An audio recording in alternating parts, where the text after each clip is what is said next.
What's up, everybody? It's Dante, aka the Forensics Guy, and you are listening to the Forensics Experience, the podcast where we discuss topics in the speech and debate community with the world's most influential coaches, students, and alumni in the activity. Today, I'm very honored to be able to have Becky Hansen with us today. Feel free to introduce yourself, Becky. Hey, it's so good to be here. Thanks for having me. Of We go way back to your work in Wisconsin, and I hate that you're so far away, but I'm super excited we can connect like this. I'm the director of novice debate at Fort Atkinson High School in Wisconsin. Um, that's my focus. I focus specifically on novices. I'm really actively involved in the Wisconsin Debate Coaches Association, who this year, which this is the work I'm really excited about, this year has launched a pilot committee to research inclusion and diversity issues in the Wisconsin debate community. After I came back raging about it from the National Speech and Debate Association conference over the summer that my husband and I had a chance to go to and participate in. That's awesome. There's no better way to change things than without raging about it first. Right? So, I'd love to ask you, why do you think we need inclusivity in the speech and debate community? Just like any area, we kind of stick with what we're comfortable with. And we think we're inclusive. We think we're, like, no, that's totally cool. I want students like that, but we don't actually do any outreach. And without diverse voices, we don't get diverse opinions. We were kind of chatting before we started. If you don't mind, I'd love to tell a little story about what happened we just hosted our debate tournament yesterday. Definitely. And we, at our tournament, piloted some of the things that my committee is hoping to implement statewide as we move into, our state debate tournament is in January, and we're trying to do things that make students feel safer in the space. Whether that's issues of bullying, sexism, racism, mental health concerns. This week is also Mental Health Awareness Week. Yes. So that's something that's, that's a big deal for me and that I like to be in. But we had a quiet room for students. We had safe people available that we tried to round up who identify as diverse in whatever way that might be, whether it's mental health concerns, physical concerns, race, LGBTQ community, all of those different things, so that student could have somebody to reach out to who they felt could identify with them. And I had a student who, we actually had a number of conversations with coaches and judges, and only one conversation with a student who brought us specific concerns, which I thought was really interesting, that we had more coaches saying, this thing happened in round and I'm a little concerned about it. But I had one student who is a young student, a novice LDer, so debating by herself, and Latina, and is running a feminism case.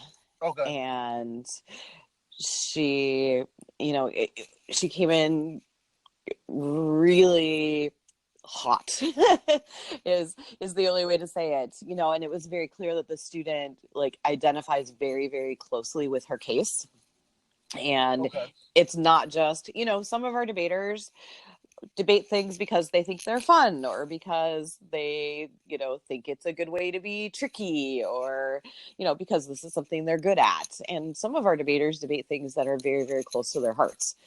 And that can be a tricky issue because we have to coach them on how to be logical about an issue that they are very emotionally attached to. Very true. And one of the things, like that's sort of like just the framework, but one of the things that happened in this conversation is that the student left her earbuds in. So left her iPhone earbuds in while she was talking to me about what happened. And I'm a middle-aged white person, and I was a school teacher, and I teach at the college level and I teach at the high school level. And so in my head, I immediately go to, child, you are being disrespectful. Take out your earbuds. I didn't say that to her because, different hat. This is not my classroom. And and one of the judges had written that on the ballot too, like when the judge was giving oral critiques, that the student had stuck her earbuds back in her ears. And that was my immediate reaction, and I think a lot of people out there would be like, well, yeah, if you're gonna have a conversation with me, take your earbuds out. Okay. But as we were having conversations with her coach and within our team, we were talking about the fact that, like, well, what if that's her, like, safe space? And it just, like, if I like to wear a big sweatshirt because it makes me feel like I have my protective blanket on, or True. whatever it is. And it's so easy for us to jump to, well, this is how things work in my world, and we don't think outside of that, and we don't think about why someone might do something other than, well, that's just disrespectful. That's And that's true. and and as we got talking about the emotional aspect of debate is not rewarded, especially in women. And so it's easy to, like, well, you're being too emotional. Well, why can't she be emotional? And how do we make that a new norm of the community, so that students who are more emotional, who have different cultural backgrounds, can still be included and still be judged fairly? Definite. I think that's a really interesting point, especially from the emotional standpoint. I think that a lot of students that I've seen in the past have been judged almost in that same way.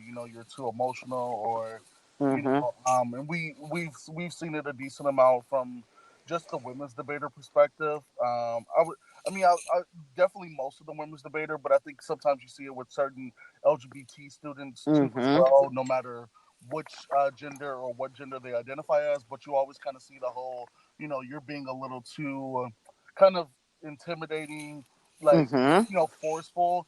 And I think that's definitely a little too much. Even some girls that I've had in rounds previously as a coach, they've been told some of those same things. And it's so, I feel like, interesting but infuriating at the same time, because Mm-hmm. they're definitely, and I've met male debaters who will admit, like, yeah, I've definitely been much more aggressive than that in a Mm-hmm. round, but they're usually not the ones who are told that they need to be less aggressive or stuff like that. Yep. And that's a very unfortunate thing, and we need to figure out a way to change that. And I don't I yeah, I don't know exactly where that comes from. So I don't know if you have any opinions about that. Well, one of the, like I said, what started this whole sort of journey for me, and becoming sort of the standard bearer for the state of Wisconsin, was that when we attended the Speech and Debate Association conference, we attended a session that was led by Angelique Rowland and Rich Kowalik. I'm going to say his name wrong, and I'll apologize profusely. But Angel is the director of the California State Debate Yes. Tournament, and Rich coaches speech and debate in Ohio. But they sort of got together and they started a research project about how female debaters are being represented in public forum. And they looked at the fact that, like, the percentage of the field of debaters that we have, so let's say 40% of the field is female when the tournament starts. By the time we get to, octo finals, by the time we get to elim rounds, the 40% of the field should still be female. And that was happening when public forum was first launched. There was almost no gender disparity. And now that camps are getting a hold of public forum, now that a lot of policy things, which is why public forum was started in the first place, was to get away from the high technicality of policy debate, right? Okay. That as camps are getting a hold of public forum, and as public forum is becoming more elite, the gender gap is getting bigger and bigger and bigger and bigger. And so they came at this from a, what can we do to fix this? Like, how can we go about helping this? And that was as I sat in that session, I was like, yeah, what do we do? Like, I don't have any idea. And so California experimented with some things. And one of the things they did was hand out to everyone just a little handout that talks about our own implicit biases, that just like draws attention to the fact that, like, hey, you as a judge have biases. We all have biases as people. You need to be aware of that when you're judging this round and pay attention to the fact that, oh, maybe you prefer, white male students, or maybe you prefer female students. But focus when you're judging on the arguments that are being had in front of you. And then they took and put a statement relating to that on every single ballot that went out during the California tournament, and found that it reduced their gender disparity a ton. Like, they had been below the national average, and then it took them above the national average, that they had, above the national average of women. And wow. Right? So we did that at our tournament. We have already asked Wisconsin to do that at the state tournament, and the state tournament director is completely on board with that. And we're still in this, like, that's a little thing that we can do, and we're still working to see what else can we try. And we imagine that we're going to have some things that are going to succeed, and we're going to have some things that are going to fail, but we want our debate space to be safer for students and to be open and available to all. So I just want to throw out, they have a couple of Facebook pages out there. Beyond Resolve deals with women in debate. FemK Research is where you can find the research that their team is doing on what is happening with female debaters in round. One of the other big things that we have asked coaches and directors of debate to do here in the state is to look at paradigms, because we found that what Rich and Angel brought is that, and it was something that's bothered me. So I've been in the sport for 6 years. This is my 7th year. I did not debate in high school. I was a forensics kid. I like theater. I met a boy who was a debate coach and whose team did really well. And so he was essentially like, if you want to ever see me in the fall, you have to learn how to judge debate. So I did. And then I married that boy. And I was like, that boy sounds familiar. I know. And he's the best. And I love that we get to do life together. And so last year I took over the novice debate program in the new school that, when he transitioned to Fort Atkinson. So I took over novice debate last year, and my students last year made it. I had 2 teams make it to the semifinals of state. Awesome. This year already, my novices are racking up a pretty good record. So, and my team, I have 12 novices, and 2 of them are guys, and the rest of them are women. And that has always been the Hansen legacy. We always have more women than we have men, and we don't know why, but we're trying to figure it out. Like, what are the things that we do that attract women to our program? Because we don't know, but we're glad we do. I mean, it's funny because I've had the same experience in my life too, just from coaching and stuff. I've always had much more women on my team, much more. And I mean, could just be a personality thing. We just draw in more women, I guess. I don't know. Yeah, but what is that? Like, what personality trait is that? Because Hansen and I are very different when it comes to, like, our personality types. Yeah. But he was bringing in teams that were majority women long before I came along. I don't know what it is.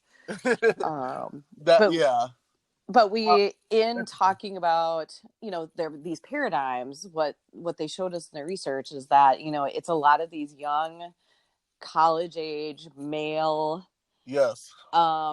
debaters who write their paradigms with these, like, things that they think are funny in it. Like, every time you say the word turn, I want you to spin around 360 degrees. Or every time you adjust your tabletop I'll give you half a speaker point. And essentially what that boils down to is debate locker room talk.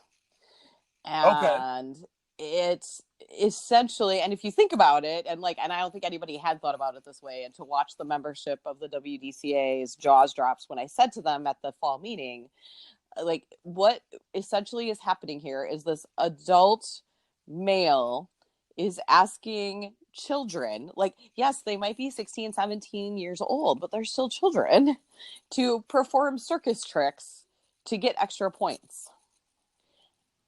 Okay, that's a very interesting way to look at it. Okay. And that's not okay. And so we need to be cautious about, a lot of these young guys have that camp mentality, and it isn't just guys.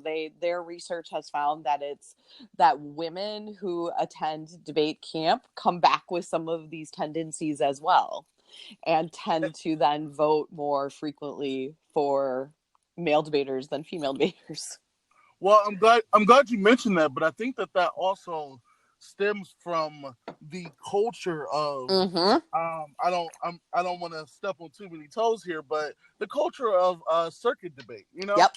and like the idea of like the entire basically, we can be honest, and circuit debate is pretty much close to one organization, TLC. I mean, there's some other, some other organizations that kind of do some stuff like that, but pretty much, without TLC, this idea of this whole very, very, very fast speaking circuit debate where people basically just submit persuasive essays for judging is Yeah.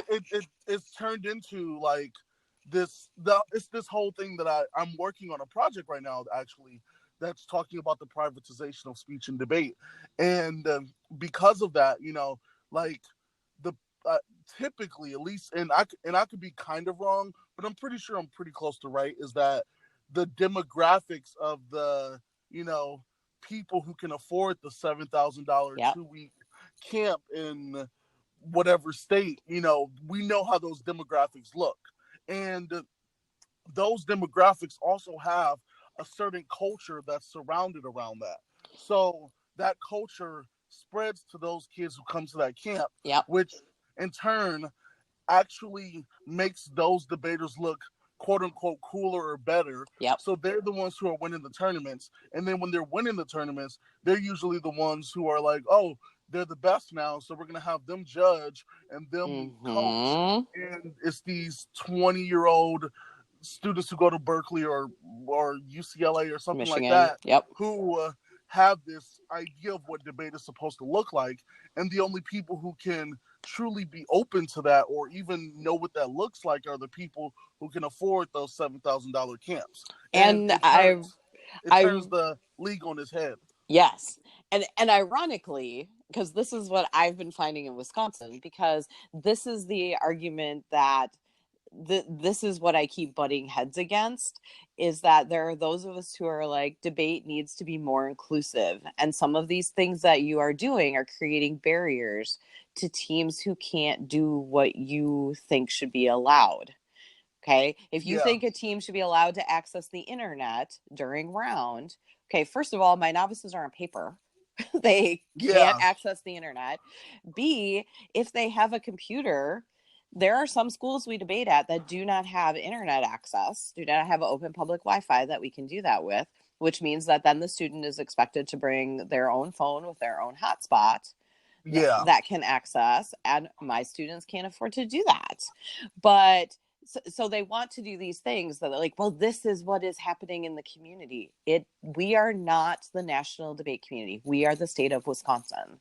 True. And if you want to debate on the national circuit, then go there. But when I talk to these coaches who, have very elite debaters, I am not degrading the fact that they have very elite debaters. Good for them. They're clearly very good coaches. And It's amazing that their team can afford to travel nationally. My team cannot, right? But when we use those words, like you were just saying, when we talk about circuit debate, when we talk about national style debate, the people who fit in, like whenever you and I talk about it and we're like we're small town folk, you know, and we work with poor teams, and we we know what that looks like. Like, we could give you a Yeah. list of things that fit into that category. But when I say it in the bigger community, the people who fit into that category always say, well, I don't know what that means. I don't know what you're talking about. And I'm like, bull! You don't know what I'm talking about. You know exactly what I'm talking about. But they think they want to pretend it's not a thing. And like, it's not bad. You just have to acknowledge that it's different. And we have to decide where it's appropriate and maybe where it isn't appropriate. It's really interesting. I think it comes from like this psychological feeling of people wanting to like struggle with everyone else, you know. And that kind of sounds weird, but it's kind of like that idea where like, you know, somebody, like, it's basically you're saying like, we're not, you know, we don't understand what's going on, even though we have like sometimes the better advantage or the resources, Right. but we're just like you. And it's like, no, Yes. you're not just like Yes. us, you know. You don't have to struggle or sometimes deal with the exact same things that we're dealing with. And that's where the like question comes of like, how can we truly make this like equal for everyone? How can we Yep. make it so that debate looks the exact same for everyone? And I don't know, is that a possibility? Can we have a league or an organization that can provide the exact same resources and expect the exact same things from everyone? Interesting. I so the I think that's part of what the National Urban Debate League has attempted to do. Mm-hmm. It's been really interesting here in Wisconsin this year because we have a fairly new director of the Milwaukee Urban Debate League. Like, that's where our big urban debate league is in Milwaukee. Yes. And we've always struggled, like, because we're a small school, but we are out in the boondocks, right? So we're like, Yeah. we are not urban, we are rural. And like, all of the different things that the Urban Debate League stands for, like, we have those things, right? And so in the past, it's always been, well, you're not urban, so you don't count. Like, but we meet the poverty, threshold. We meet the students of color, like, we meet all these things Yeah. that you've been working toward, and they have such great resources. And we actually met with the director of the Milwaukee Urban Debate League, and he was like, no, this is like, if you meet the criteria, like, you're good. If you would like to join, please join. And we're like, oh my gosh, because it cuts our entry fees in half when we go to those tournaments, and True. my kids get fed, and they provide that. And we've had conversations about, so we had to do like a GoFundMe or whatever last year to get laptops for my varsity team, because my kids can't afford to buy their own laptops. You also cannot debate on paper in varsity anymore. Yeah. And the Urban Debate League, the Milwaukee Debate League, has said, like, we've got some, like, we have some that we would be willing to, like, share with your school. And so we appreciate, like, we really appreciate the That's work awesome. That's that amazing. they are doing, and the fact that here in Wisconsin they have said, like, these are, we want to get more people of color. We want to get more, schools that have, a lot of poverty in them involved in the sport, and we want to help you do it. You don't have to be in a big city to fit those criteria, right? Yeah. That Wow, that makes a lot of sense, and I think that's really awesome that they're, attempting to provide those things, because there's always going to be, whether it's a very small minority of students or however many that need certain resources in order to still be able to compete in the activity. I think one of the most interesting things that I've seen recently, is I remember talking to a coach from New York who was speaking about the idea of, we still have this weird stigma with like, if you are competing in speech and debate, you need to be, rocking this, Ralph Lauren suit Yes. from head to toe. And I don't know. We need to figure out a better way to map that too. And I don't know how that looks. And I get it from certain aspects. I mean, honestly, all those great pictures you see of students in the NSDA, like they wouldn't look as great if it was just a kid in a Hanes t-shirt. But there is a way to try to promote, looking sharp for a significantly less amount of money as well. Yep. And trying to figure out how, as a league or community, we can promote and offer students the ability to look that way without needing to take out a second mortgage loan or something. Correct. I had a student, last year who, she had a dress, and that dress went to every tournament. And if it was a 2-day tournament, we saw it 2 days, Yeah. and I am always very encouraging and supportive of that. And like I said, the fact that we have a majority of women on our team means that they can't go out and buy a suit and tie. Yeah. It doesn't work for girls the same way it works for guys. So we try to model that as coaches. Like, here's what I mean when yes, I show up to practice in jeans, but when we go to a tournament, I'm wearing a dress, or I'm wearing dress pants, or, but they are allowed to be them and be that. I think, I overall think that those types of things, like those kind of external things, are a little bit less important than talking about those internal, those cultural norms of the community, that we've True. gotten into these cultural norms that are, even if they aren't as evident as, turn around every time you say the word turn and I'll give you an extra speaker point, there are these underlying things that are rude Yeah. that have become norms of the community, whereas other things that are cultural standards of an African American population, of a Latina population, are not accepted as norms, and so people get offended by them, and people struggle to pick up students who exhibit those, or students who have mental health concerns, and need the room to be a certain way, and we haven't, I literally had this conversation with the board after our very first tournament of the season, because we had an incident that occurred. I'm like, if the student had walked in, had come in a wheelchair, you all would have scrambled all over yourselves to make sure that student could get to their rounds. Yeah. And that isn't obvious, visible. Things are not always obvious and visible, and they are not required to tell you that they have a concern. But if they say to you, I need things to work this way, you don't get to just and tell them they don't get it. Like, we have to work toward expanding that. That's very true. And I think that these are some great ideas and questions that we need to answer. I'm gonna stop for a second because I just want to talk to the audience really quick.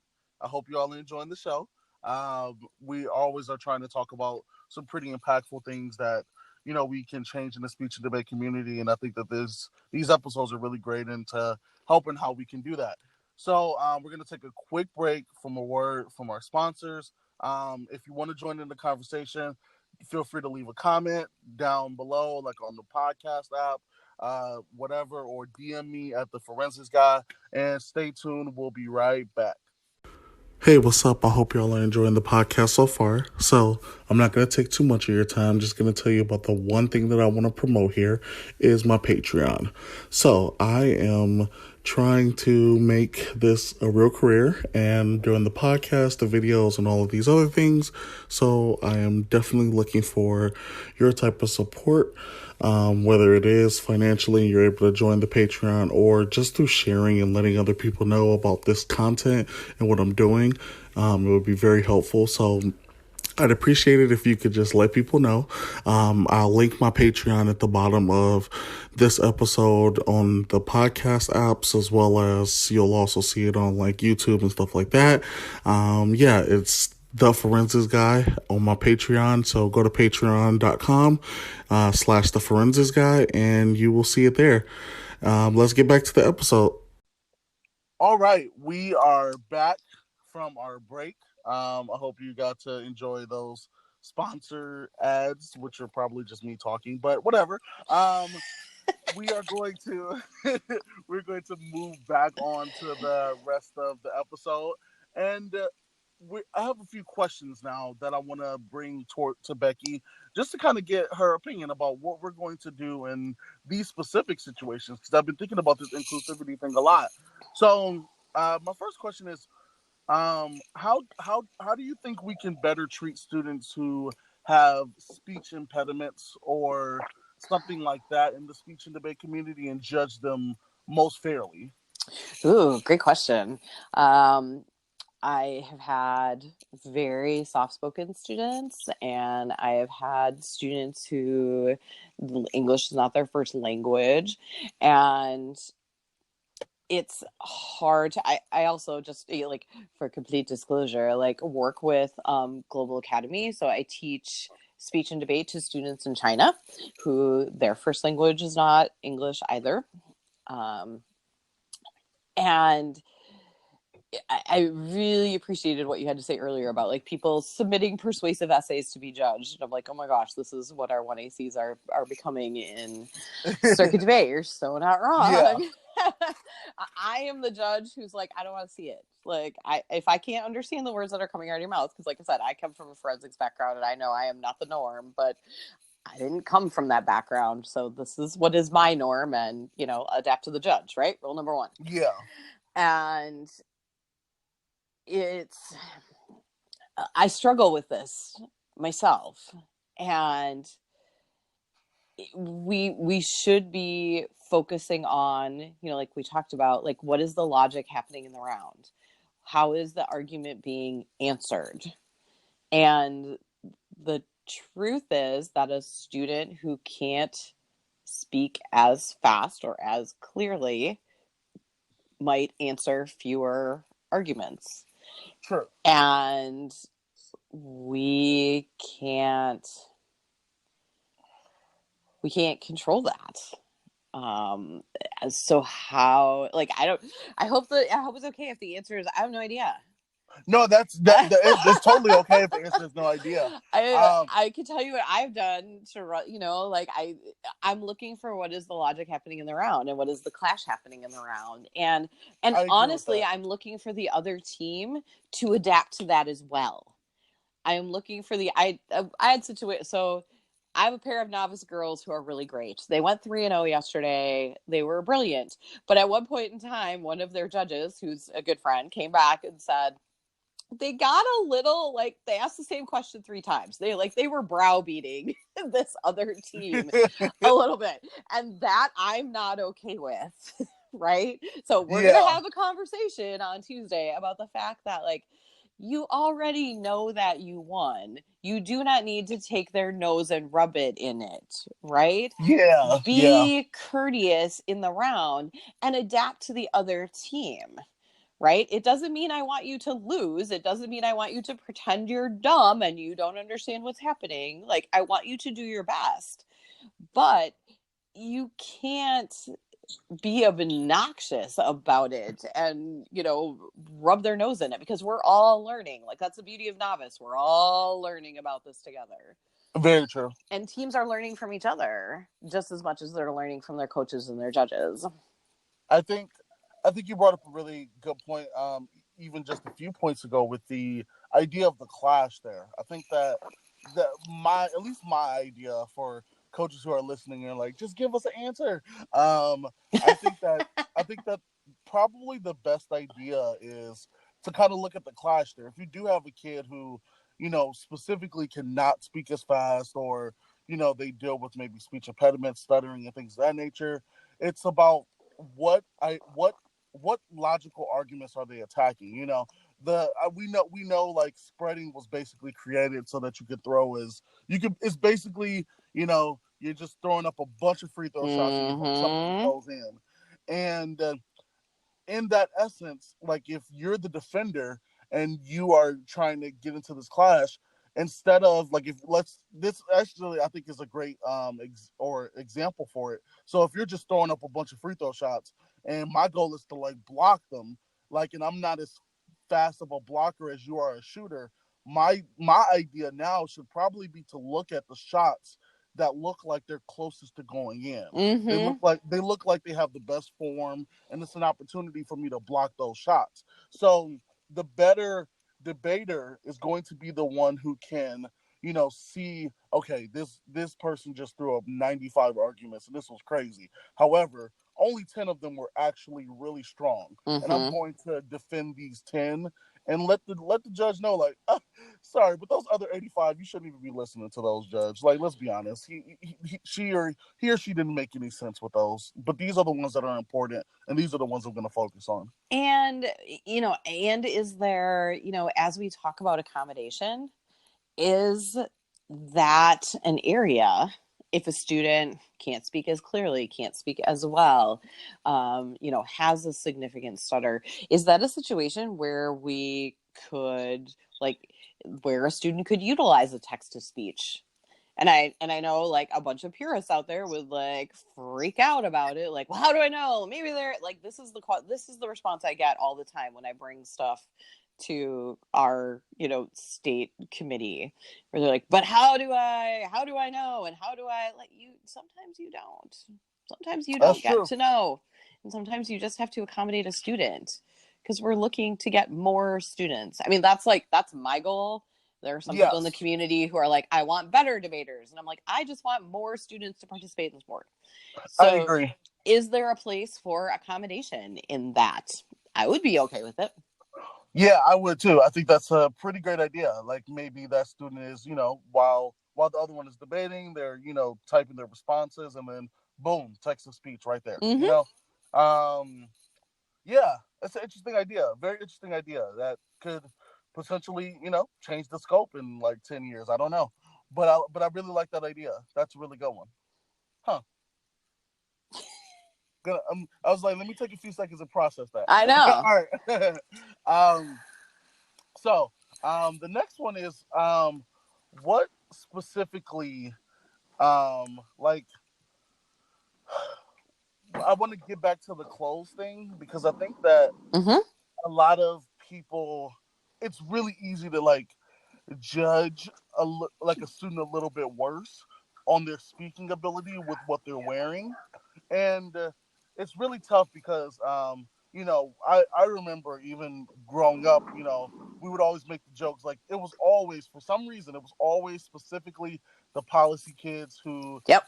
didn't wear, like as like formal attire as the other students, and I specifically remember that even from competing myself. And there were a lot of reasons for that, and as you grew up, I did realize, oh yeah, the Urban Debate League specifically works with policy kids, so that might be a Yep. part of it, and other things and stuff like that.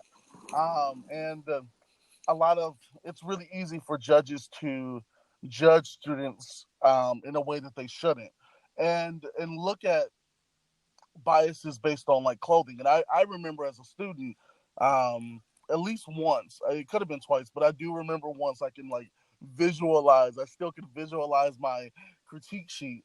And I like you, I wasn't a debater in high school. I was just a speech kid, love theater and poetry and stuff like that. And in one of my rounds, I like the judge did say, you should, wear better clothes or something like that, and dress more to the occasion, look a little bit more professional. And I think I might have gotten a 4 or something, maybe in that round. And I was a pretty good speech kid, Mm-hmm. but and I I always think about it in my mind, like, did that have any type of sway on how he judged me? I mean, I guess I'll never know, but um, yeah, like I don't know. How do we get away from that? Like, should we start a new mandate and say, like, you know what, no more suits, Everyone, you can only, this is the highest level of dress you can wear. Or, should we tell everyone, no, you have to wear suits, and we as an organization will find an accommodation to make sure you have a suit? I don't know, I have, like I said, that has never been, I have the conversation with my kids. I was so yesterday I had the great privilege of, I had a pair of prospective debaters from a high school that doesn't have a program who want to debate, came to our tournament yesterday, and I spent round one like going over with them the basics of debate. And then they went and watched around, and and I told them, like, you guys are brand new, you're starting, we want to help you, the community wants to help you, so let me know, like, if you want to be somewhere, let me know, we'll find a way to get you there. And one of my slides on my PowerPoints that I use with my novices is about how do you dress. And I always tell the joke, when the very first time I judged it on CFL Nationals, we are there for the morning meeting, right? And there's, hundreds and hundreds, probably thousands of kids milling around, and every single one of them is in a black suit. And I'm just like, it looks like someone died. And Hansen turns to me and says, fun died. So, like, I've never, like, I'll have the conversation with my students, like, I want you to look professional, I want you to look nice. The only requirement, like, what I generally set as my, like, baseline is don't wear shorts and don't wear jeans with holes in them. Like, that's my baseline. And when it comes to early in the season, like, it's their second tournament. They're not sure if they even like it yet. They're not sure if they're staying. I'm not going to tell them they have to go out and buy something, frou-frou. That's true. I can see an upset parent right now. Like, right. Like, you just told my kids they need to come up with $50 in dues, and now you're telling them they need to go buy a suit. Like, not happening. No. And so I generally don't get into that conversation until later. One of the other things that I do, and this is just a me thing, and there are probably a lot of coaches out there are just like, you are just a weird lady. And I'm like, yes, this is accurate. But my husband wears bow ties all the time. And I have made his bow ties for, like the last 6 years. I make them out of cool fabric that we find. And awesome. So last year I started a little tradition with my brand new novices that they get a team bow tie when they qualify for state. Oh, that's cool. Guys or girls, they can wear it as a tie, they can wear it as a corsage, they can wear it as a hair bow. They get their bow tie when they qualify for state.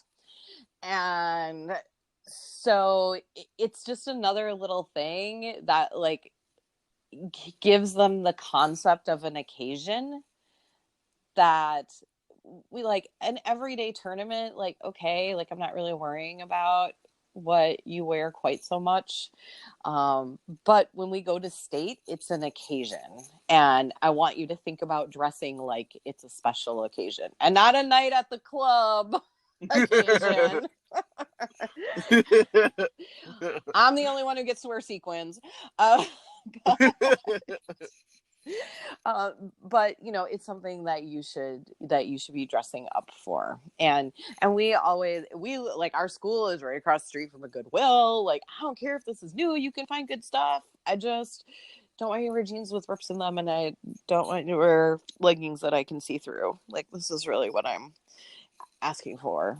And that's a fair bare minimum. I think so. And I think it's ridiculous to go way over the top. And I let my partners kind of work it out amongst themselves, because I'll have some partnerships who they like, they match every week, and it's adorable. And I love that. I know, it's so cute.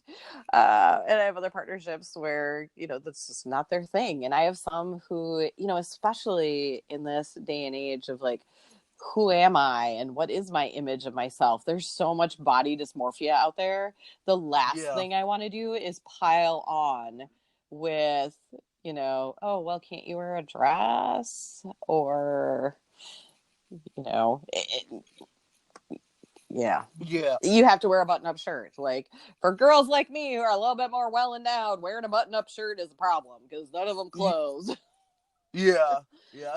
And I don't want that to be what I'm thinking about during the round. I don't want that to be what my students are focused on. Like, my shoes are really uncomfortable. Well, then don't wear them. True. Yeah, I definitely agree with that. I'm very, very surprised that to see a lot of students in heels sometimes at these tournaments, and I'm like, hey, I mean, I don't know, maybe they have one of those conditions where they never feel pain. I don't know. I Or was like, wait, what? I was gonna say, or they've worn heels so long that their tendons are shorter, and if they don't wear heels, they're in pain. Oh yeah, wow, yeah, that's sad, but possible, Mm-hmm. man. Heels. This is not sponsored by Heels, so um, don't go out and buy any, people. All right, and I think we'll kind of end it with this last one, a little bit more, just kind of a conversation here about going back to the idea of how to get more, I like how to get more equity, I guess, in terms of like students who compete versus students who do like better in terms of finals and breaking at tournaments, or as Wisconsin calls it, the power round. I We love to talk do about that. not in debate. I know, but for yeah, But in forensics, yep. I love that because I think it's the only place I've ever seen in forensics that we call it the power I round. got I'm so power. I'm so used to that. So like when I hear people say like, "Oh, I broke," I'm like, "Oh, okay, great." It's just so different, but I'm used to both now, so that's cool. Um, do you?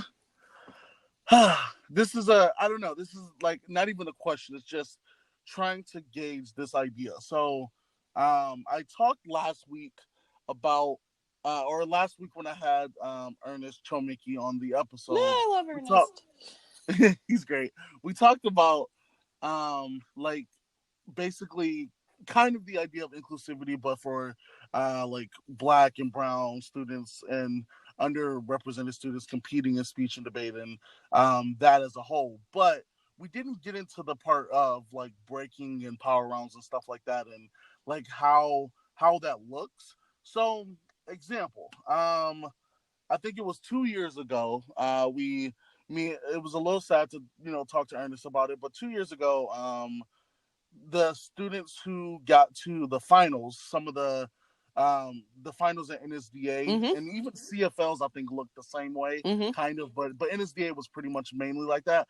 But for dramatic interpretation, if I'm kind of going off of my head, but I believe there were 4 black kids and 2 brown kids in the finals. Um, and one of the coaches had said, at least from something that I heard kind of like through the grapevine, but a white coach said, was like,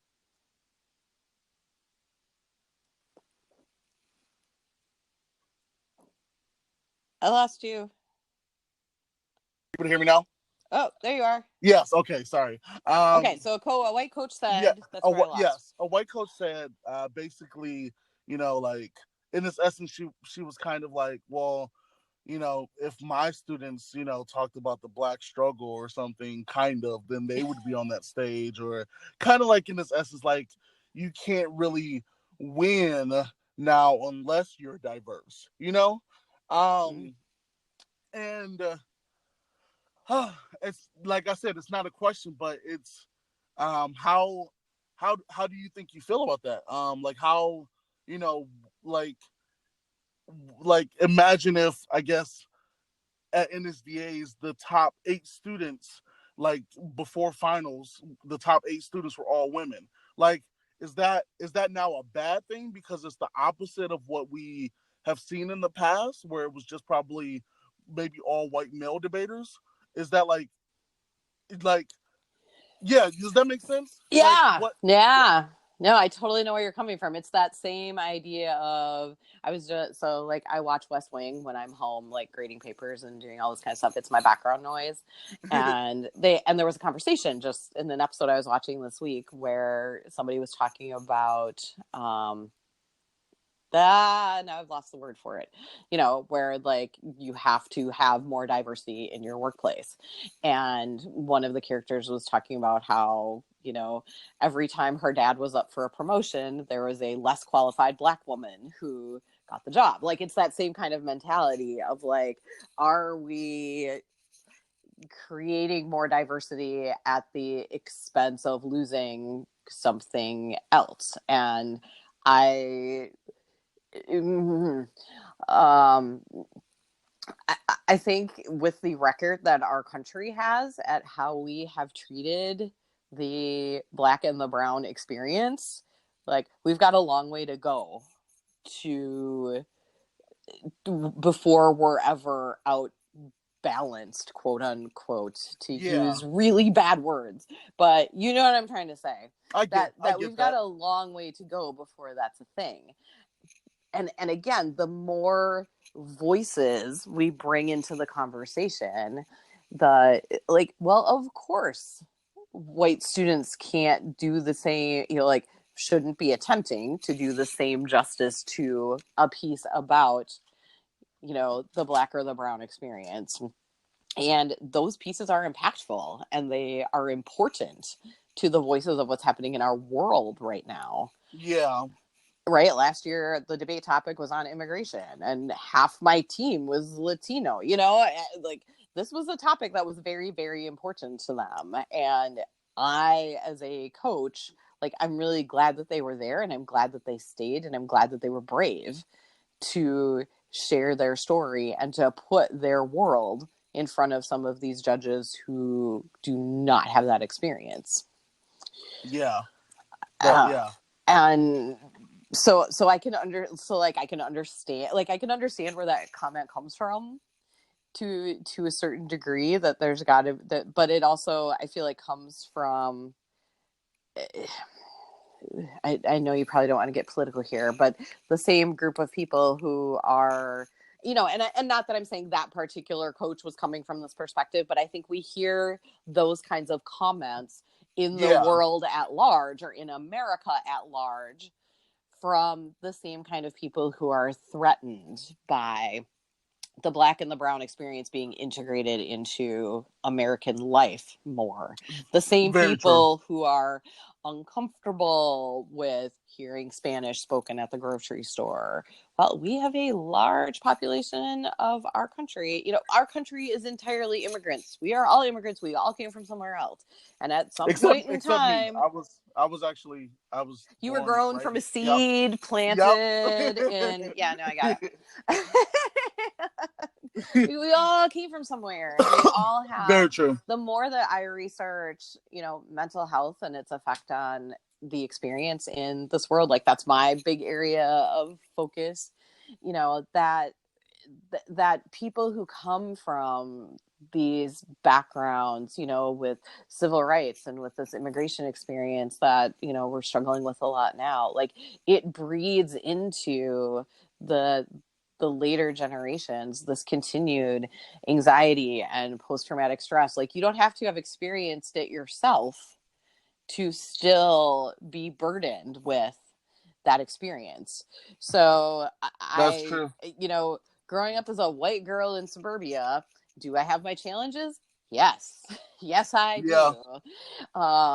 But they are not the same, and they are not as extreme as my student last year, who's a grandpa, came to the United States as an undocumented worker and walked through, 7 miles in the snow to get to his job in Chicago every day, so that eventually his granddaughter, right, could go to Washington as the representative from the state of Wisconsin as a senior in high school for Badger State girls, right, who then roomed with a white girl from the South who had some of those same thoughts and had some of those same conversations. But this white girl from the South is going to be just as influential when she goes back.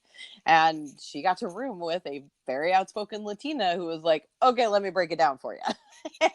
Wow, yeah. And that might be our first lawyer debater. We've raised a lot of debaters in 15 years, but we have yet to have a lawyer. That might be our first. That's awesome. That's amazing. I think I think you bring up a really great point for the audience is that, some I feel like it's not difficult sometimes to get on the side of like off a defense and kind of Yeah. be like, well, we're just seeing too many black and Latino or too many women people Yes. winning and stuff like that. Yes. But you're only feeling like that because the the norm was different. Like, yeah, yes, it does look a lot different when like people who aren't white males are now winning, but that's more of a positive than a negative. Yeah. And at some point, maybe like 100 years from now, we might be having some conversation where people are saying, you know, how do we get more male white debaters to debate? Yep. But for now, I think we are at a pretty good spot, and we can only get better because we need more people that are underrepresented to do speech and debate. Yes.